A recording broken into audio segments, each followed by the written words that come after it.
सरकंडे की सड़कों का इस्तेमाल सदियों से घरों की छतें बनाने के लिए किया जा रहा है और आज के दौर जदीद में भी तहसील जड़ावाला के नवाही इलाके में सरकंडों से सड़कियां बनाई जाती हैं।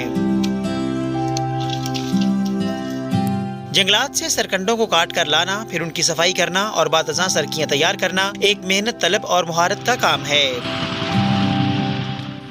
जड़ावाला के कई इलाकों में आज भी लोग सड़कियां बनाने के इस काम से मुंसलिक हैं और कई इलाकों में सड़कियां आज भी बतौर छत इस्तेमाल की जाती हैं। जड़ावाला के लोग सड़कियां बनाकर न सिर्फ अपने शहर बल्कि इर्द गिर्द के इलाकों के साथ साथ सिंध में भी फरोख्त करते हैं। सड़कियां बनाने वाले मेहनत कशों का कहना है कि सड़कियां बनाना एक मेहनत तलब काम तो है, लेकिन साथ ही साथ इससे उनका रोजगार भी मुंसलिक है। सड़कियां खरीदने वाले शहरियों का इस हवाले से कहना है कि जहाँ टीआर गार्डर आम आदमी की कुव्वत खरीद से बाहर हैं, तो वहीं सड़कियां एक जानिब तो सस्ती हैं और दूसरी जानिब उनकी छतें गर्मियों के मौसम में ठंडी होती हैं। कैमरामैन मार परवेज के साथ मोहम्मद रिजवान आजिज, 365 न्यूज़, जड़ावाला।